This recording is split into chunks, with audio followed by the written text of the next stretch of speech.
Falk из двух концов. O'sha jarrohlik stolidan qanaqa chiqaman?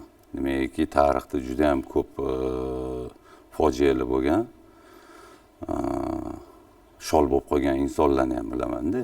Mana shunaqa Grijani oldiraman deb endi u paytda meditsina uncha kuchli bo'lmagan, hozirgi kunga qaraganda-da. U paytda kesishardi, mana shu Alayskiyda ham bor edi. Nevroxirurgiya bor edi. O'sha Germaniyaga borgan paytimda ham masalan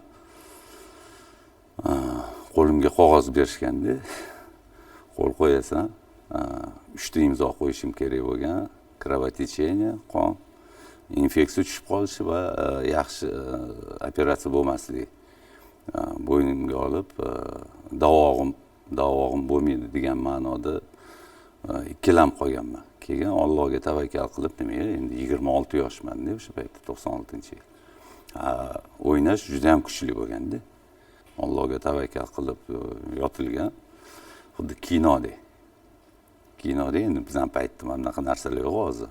Blogger, u yoq bu yoq. Lekin anu koridordan olib ketadigan teleshkasiga yotqizib olib ketishi, anu chiroqlar, o'sha anu 1-2 deganda o'sha narkozdan keyin uxlab qolish, keyin narkozdan qaytish, 3,5 soat bo'lgan bo'lsa, keyin o'sha palataga olib kelayotgandek ko'z ochiladi, sekin anu qanaqadir nurli tushib. Shunaqa anular bo'lganda, hali ham ko'z oldimda-da. Yotganimda, mana shu barmog'imni qimillatganimda bilganman, birinchi so'zim o'sha narkozda ayolim aytgan, nima deydi? Bo'ldi, yuraman demayman-da, futbol o'ynayman deb gapirgan ekanman-da. Haqiqatdan ham bu o'z tasdig'ini topdi. Keyin shundan keyin 9 yil, Allohga shukr, endi 35 yoshgacha o'ynadik. O'sha paytda futbol federatsiyasining prezidenti Zokir Almatovga nimaiki katta yordam berganlar. Minnatdorchiligimni hamisha bildiraman. Juda ham hurmat qilaman.